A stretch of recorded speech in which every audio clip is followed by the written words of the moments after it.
Hello everyone. Welcome to my channel Risk Modeling Hub. Today is day 12 of our 100 Days of ECL Mastery series. Today we will be exploring the foundation of the accurate credit risk modeling, the historical data requirements for ECL models. So building the robust ECL frameworks, it requires three critical pillars. First, the PD or the probability of default, where you understand the historical default frequencies to predict the future defaults. Second is the LGD or the loss given default, analyzing the recovery and the collateral history to estimate the losses when the defaults occur. And third is the EAD or the exposure at default, examining the utilization and the drawdown patterns to determine how much is at the risk. And these aren't just the theoretical concepts, regulatory expectations, industry standards, and the real world implementation challenges all demand that your historical data can be comprehensive, accurate, and properly calibrated. So, if you are new to my channel, let me tell you that I create easy to understand educational content on credit risk modeling and validation, Basel IFRS 9 machine learning, and career guidance to help with beginners and professionals build successful careers in banking and analytics. So, please take a moment to subscribe to my channel and don't forget to press the bell icon so you never miss my future videos. Also, if you have any questions or suggestions, please feel free to leave them in the comments. I'll answer them. In this episode of our 100 Days of ECL Mastery series, we'll deep dive into each component, exploring the regulatory expectations, industry best practices, and the practical challenges that banks face when building these frameworks. So let's get started. Now, why does the historical data matter so much in ECL modeling? Let's break it down into the three critical reasons. First is the empirical foundation. Historical data is the backbone of the PD, LGD, and EAD estimation. Unlike the old-fashioned models that only recognize losses after they have happened, ECL requires banks to look backward to build the forward-looking risk estimates. And second is the regulatory endorsement. Both the Basel and the IFRS 9 explicitly recognize that properly analyzed historical data, it is the starting point for each ECL measurement. And this isn't the optional, regulators and auditors expect it. Third is the cost of absence. Without the comprehensive historical data, banks fall back on the regulatory models or the vendor models that don't reflect their specific portfolio. And the result is that the excessive provisions that compress the profitability without accurately capturing the true credit risk. So, the bottom line is that the historical data transforms the ECL from guesswork into the credible, audit resistant provisioning backed by the evidence data. Now, how many years of historical data do you actually need? This answer depends upon your portfolio. The standard is that the regulators expect banks to maintain sufficient historical data covering at least one full credit cycle. But what does that mean? For retail and consumer portfolios, you need 5 to 10 years. Mortgage and home loans require 9 to 10 years due to their longer maturity profiles. Corporate and commercial lending needs 8 to 10 years. SME and mid-market segments need 9 to 10 years and trade finance requires 5 to 7 years. But here's the reality. Many banks don't have a full cycle of data. And if you are below 5 years, you have three defensible options. First, you apply the regulatory haircuts to your model outputs. Second is supplement with the external data but document your justification carefully. Third is accepting the wider model uncertainty ranges in your provisions. So, the key principle is that both the growth and the downturns must appear in your data to properly calibrate the risk. Now, what exactly is a full economic cycle and why does it matter for ECL modeling? A full economic cycle typically spans a minimum of 8 to 9 years, varying by the geography, industry, and the borrower segment. Critically, it must include the recognizable phases of both the expansion and the contraction. Let me walk you through the four phases. The phase 1 is the expansion. Here the GDP accelerates, unemployment falls, credit demand rises. Borrowers are optimistic and the defaults are low. Phase 2 is the peak phase. Here the growth slows but hasn't turned negative yet. And this isn't the transition point where the quality can reverse. Phase 3 is the contraction. Here the GDP contracts, business failures rise, and the defaults rates spike. And this is where the point-in-time models often fail. Phase 4 is the trough, the recovery phase. Here the conditions stabilize at the low levels before the recovery even begins. So the point-in-time PD models calibrated only during the expansion, it severely underestimate the downturn risk. A bank observing just one full cycle can build the forward-looking adjustments that capture the amplitude of the credit risk across the economic states. Regulators are explicit. You just can't rely on the short period loss experience as your primary basis for ECL. Now, the historical data, it is messy. Records from 5 to 10 years ago often contain the inconsistencies, gaps, and errors that can derail your ECL models. Now, let's identify the 7 most common problems. First is the definition inconsistency. Your default definition may have changed since 2018. The old records might not align with the current criteria, contaminating your PD calibration. Next is the missing data and the system gaps. Critical fields like the recovery amounts, time to default, prepayment patterns, it may not exist in the legacy system. Third is the quality deterioration over time. Older records show high error rates, legacy systems were unmaintained, and the original record keepers have left the bank. Next is the system migration and the identifier issue. Next is the restructuring complexity, the most important one that I want to talk to you about. Borrowers may have been in technical default before restructuring, but that's not flagged in the old records, which you need to figure it out. Also, there can be the problems of the outliers and the anomalies. One-off structural events can get misclassified as the normal credit behavior. So the solution is that you need to document these issues transparently and adjust your calibration accordingly. Now, the insufficient data. This is not acceptable reason to skip the ECL modeling. Here are 3 real-world scenarios and practical solutions. First scenario, let's say it's all about the new product line. You launched the supply chain finance 2 years ago with the minimal history. The solution here is that there can be a proxy approach. Borrow history from a comparable established product and adjust via the expert judgment. You can have the expert committee as well, where the credit experts estimate the PD and LGD from the underwriting criteria and the peer performance. You can also use the industry external data, where you go through the rating agencies, vendor databases, and the associations, where they disclose the usage and the limitation.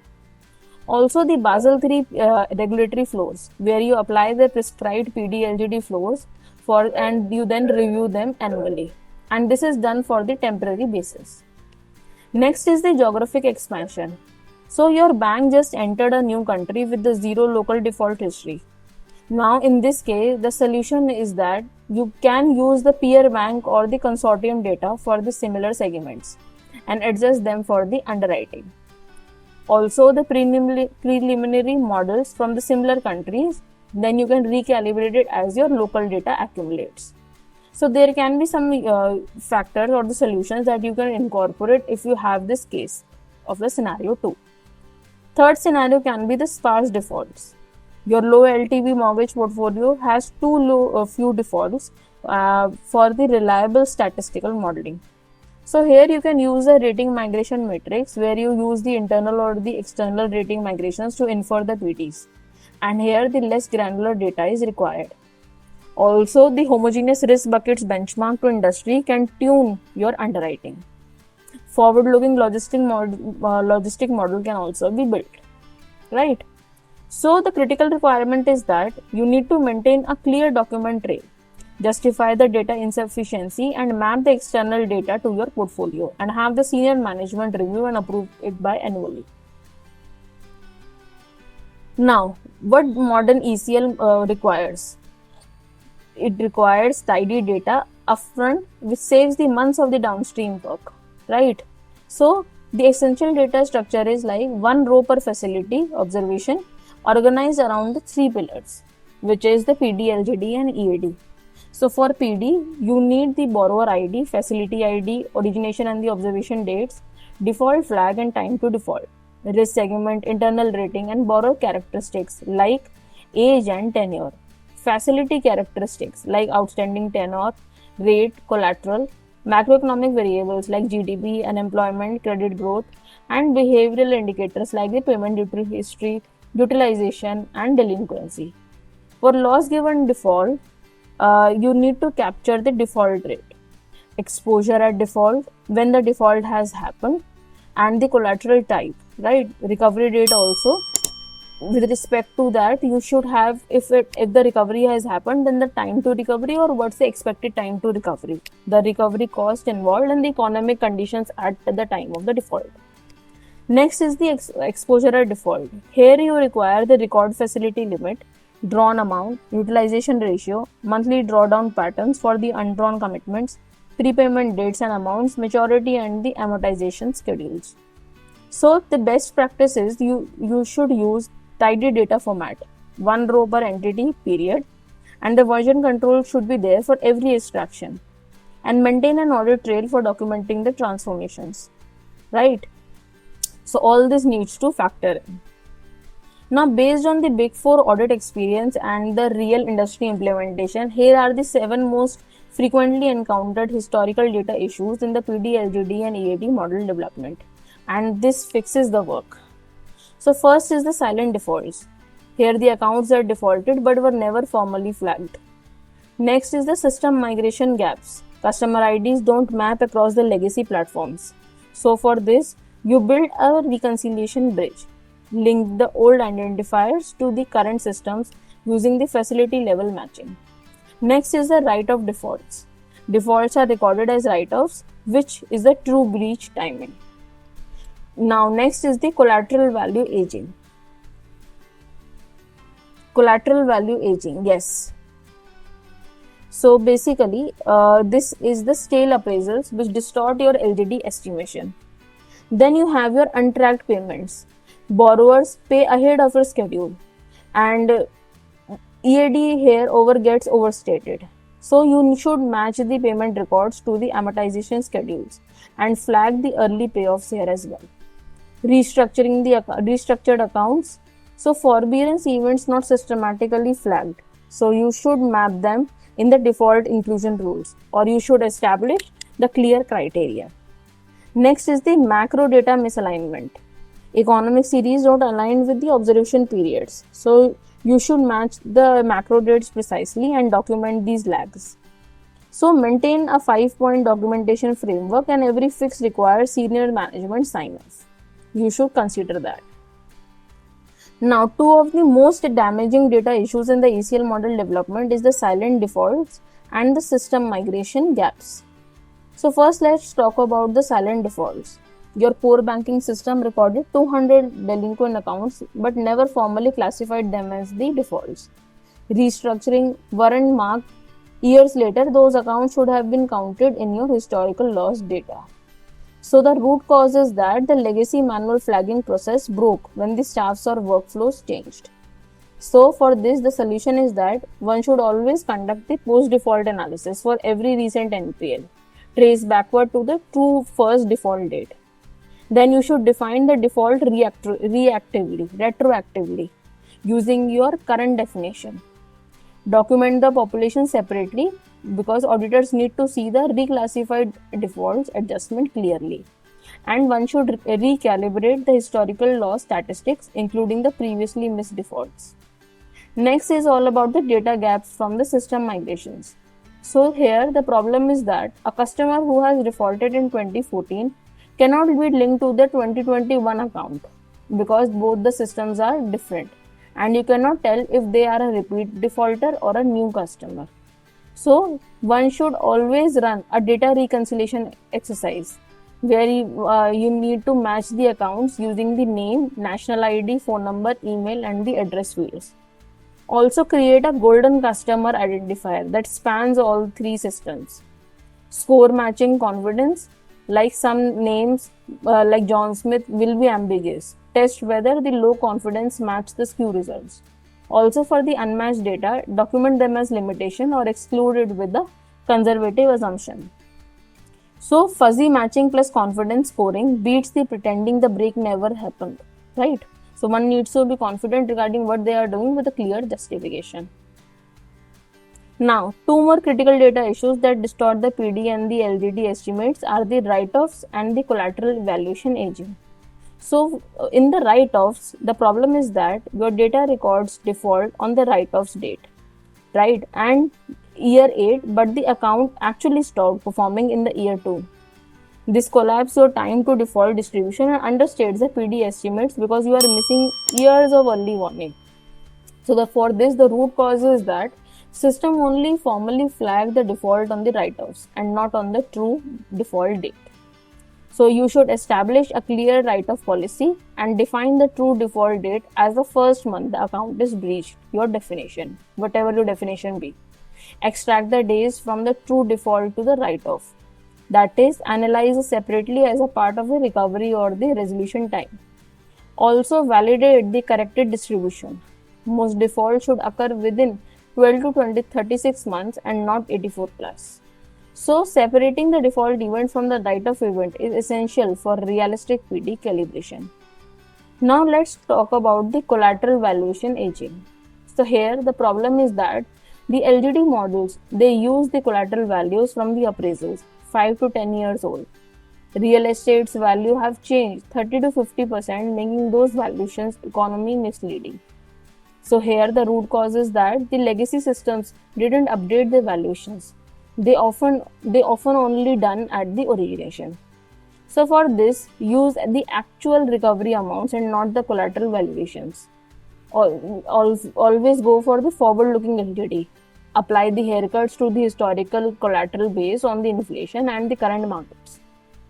For the mortgage portfolios, use the recent house price indices to adjust the historical property values and document the methodology and test the sensitivity across the different haircut assumptions.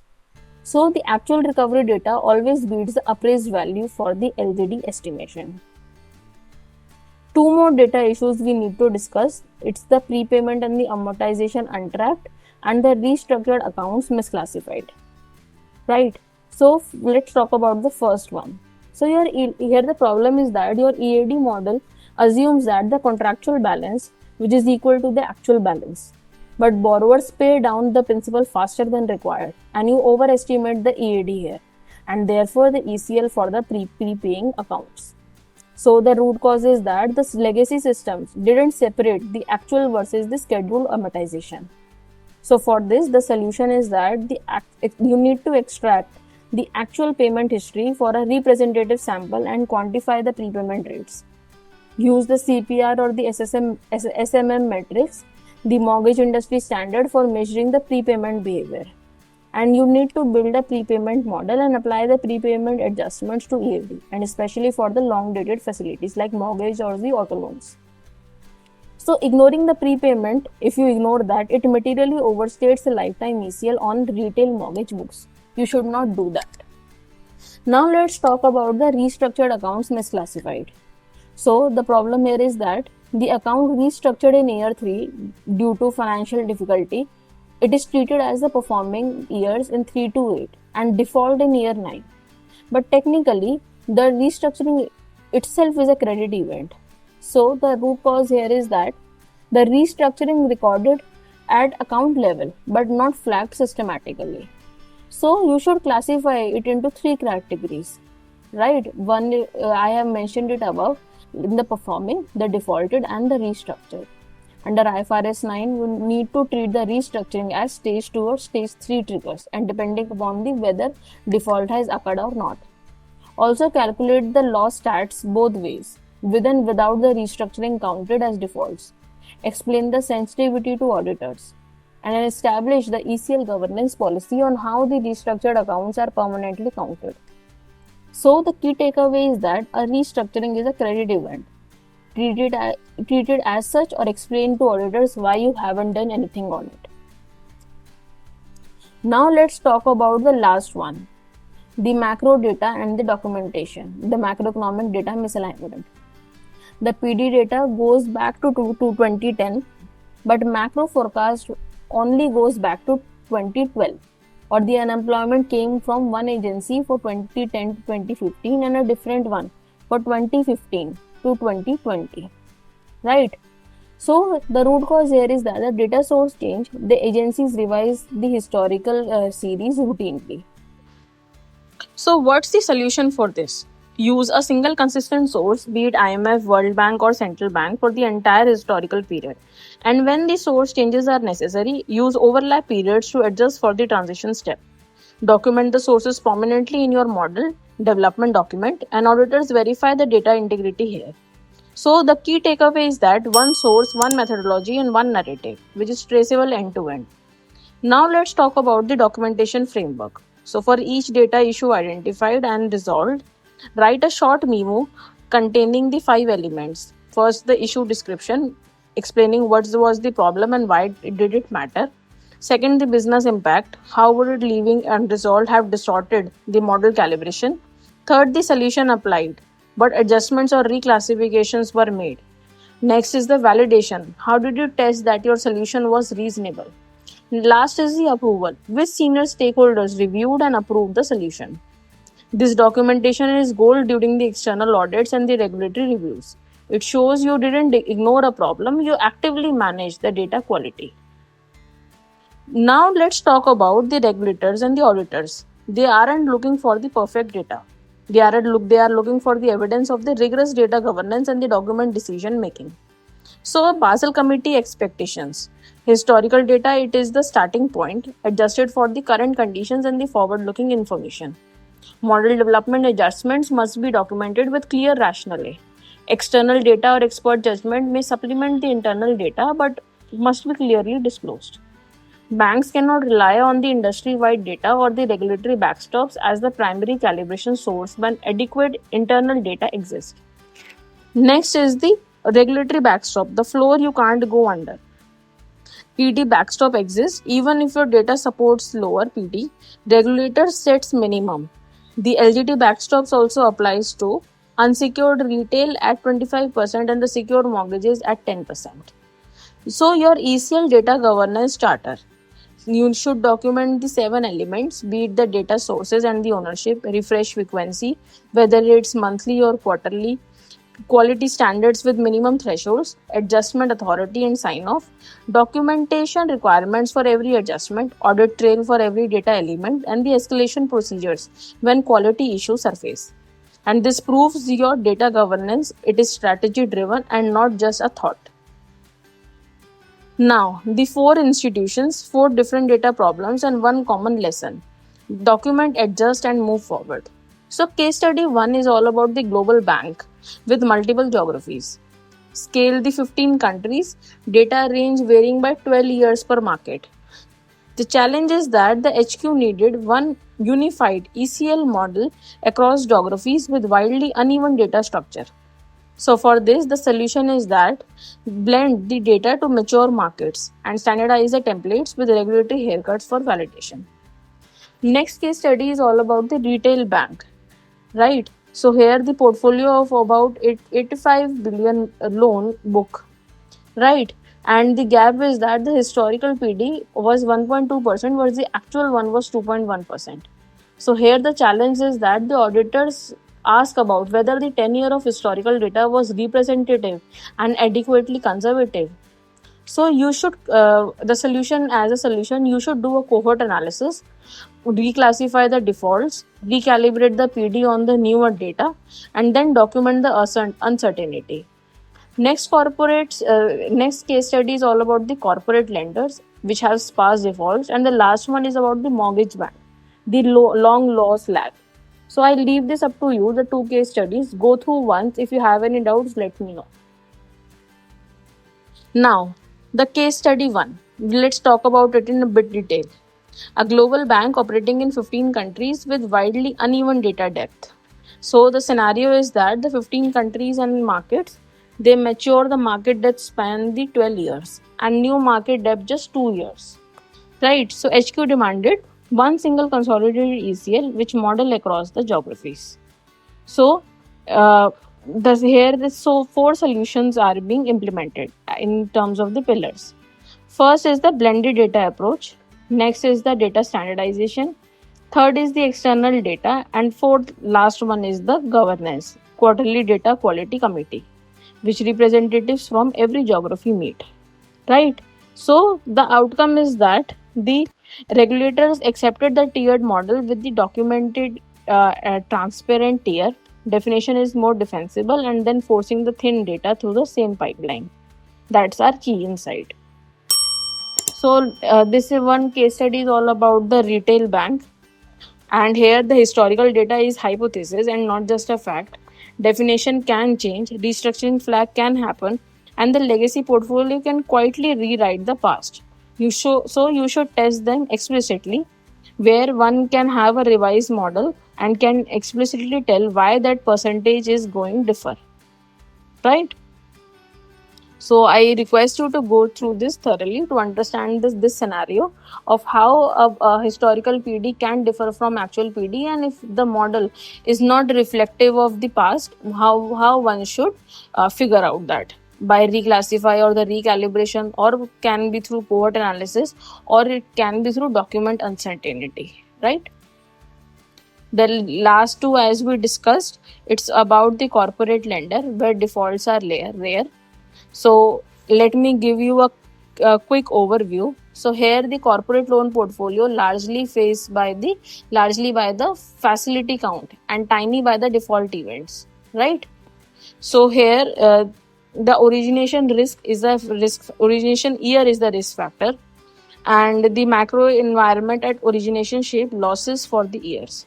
So if you want to go through this case study, you can go, otherwise you can skip as well. The first two case studies can also help you to demonstrate your skills in the interview. The last one is all about the mortgage banks, right? So this mortgage bank case study is about the 50 billion loan originated during the 2006 to 8, and the crisis hit in 2008 to 9, but the loss curve didn't peak until the 2010 to 13. So this is because the fresh data, the challenge here is that the fresh data, how much of that should you use when the loss curve is still climbing? So you need to figure out that answer how using the cohort analysis and the default lag adjustment. So if this case study is considering a tough for you at this stage, you can skip for a moment and you can then proceed. But I request you to go through at least first two case studies, and if there is any problem in these two case studies, I will dig down deeper. But there are few more things to cover, so I want to scroll further. So different banks have different data problems. So from the first one, that this is a summary that I created, you can first go through this one. So from the first, we understood that the data quality is never perfect. The most successful banks don't wait for the perfect data. They identify the issues, makes the documented adjustments, and move forward. And we saw this in the retail bank, reclassifying the defaults. Next is about the transparency, which builds the credibility. When auditors and regulators can see the work you did to address the data issues, they gain the confidence in your model. And the retail bank, which was documented in 2012 to 15, uncertainty band. The global bank disclosed their tiered approach, and the corporate lender explained why the rating migrations replaced the default counts. The third case study was about one size fit all doesn't work, right? So the best banks tailor their approach to the portfolio characteristics, data availability, and the business model. The corporate lender used the rating migrations, and the mortgage bank tracked the cohorts by the origination year. Last case study is all about history is just a start and not the end. The historical calibration generates the adjusted inputs and the forward-looking information.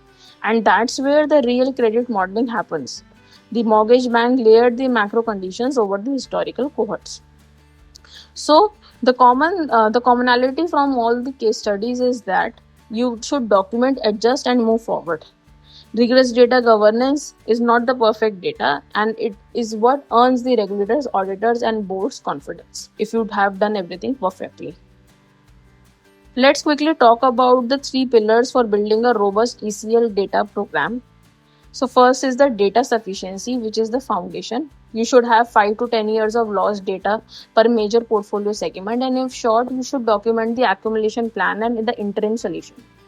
Next is about the full economic cycle coverage, where you should cover the expansion and the contraction, review the GDP, unemployment, and the credit growth to confirm the cycle completeness, and also the consistent default definition, which applied the backward to the historical records.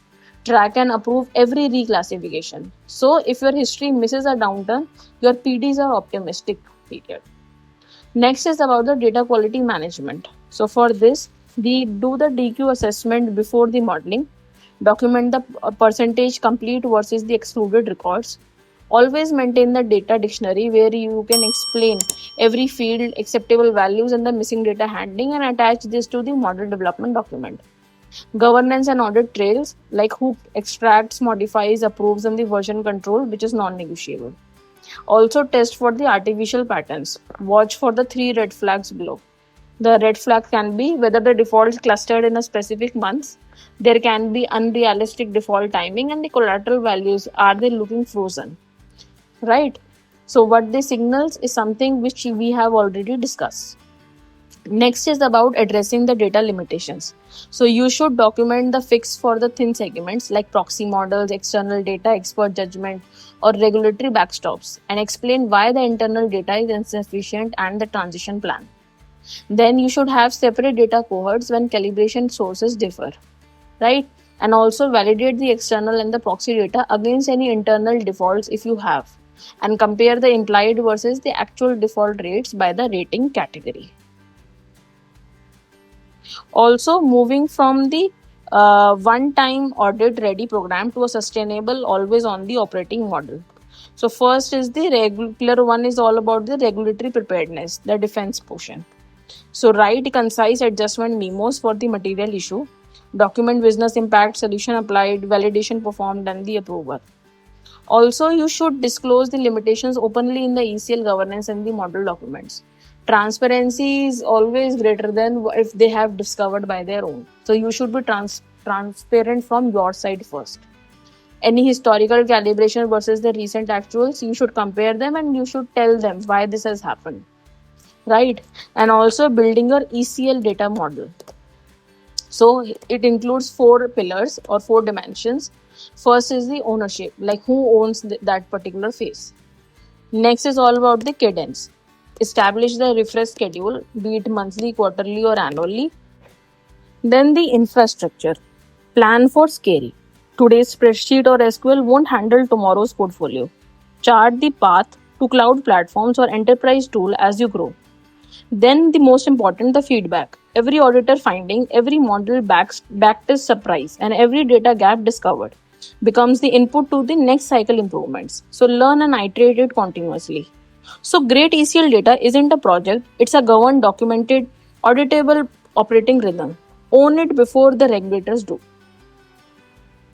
Now, let's discuss quickly the recap, what we have discussed so far. There are 5 key principles or 5 principles that we have discussed. First is all about the full cycle requirement. Data must capture both the expansion and the contraction, non-negotiable per Basel Committee guidance. Next is the data structure. Tidy, well-organized data enables the robust PD, LGD, and AD models and make the auditors' testing efficient. Next is the quality over the quantity. 10 years clean beats the 15 years messy every time, and documentation is a part of the dataset. Next is the transparency, which builds the credibility. Documented adjustments, stakeholder approvals is equal to the auditor and the regulator confidence. Last is about the segment-specific approaches. So one size fits all fails. Tailored collection and the methodology to portfolio characteristics. Corporate lenders use rating migrations. Mortgage banks track the cohorts by the origination year. And retail banks use the prepayment model. So you are on day 12 of 100 days of ECL mastery. We have covered what ECL is, why banks use it, PDLGD, AD foundations, and now the historical data, the bedrock of the calibration. So the foundation is set. Historical data, quality documentation, and the governed processes turns the ECL from compliance checkbox into the credible risk framework. So we have built the foundation with the historical data. Now comes the pivot, moving from the backward-looking calibration to forward-looking. So in the next, we'll discuss which macroeconomic variables actually drive the credit losses and which are pure noise you should ignore. How to build the forward-looking scenarios for the ECL calculations that hold up under the audit review, and many more things. So historical data tells you what happened, but macro variables tells you what's coming And the best way the banks can stay ahead of the cycle is by linking the forward-looking macro to the PD, LGD, and EAD estimates. So, on this channel, I teach what actually happens in banks during the ECL implementation, what auditors scrutinize, and what regulators challenge, and how the senior practitioners solve the real world credit risk problems. And this goes beyond the textbook definitions. So, if you found today's video useful and learned something new, please hit the like button and subscribe to my channel, Risk Modeling Hub, so you don't miss any future episodes of the 100 Days of ECL Mastery series. Also, if you have any questions or feedback, or if there is any specific topic you would like me to cover next, let me know in the comments. I read every comment and would love to hear from you. So, thank you so much for watching, and I will see you in the next video. Thank you.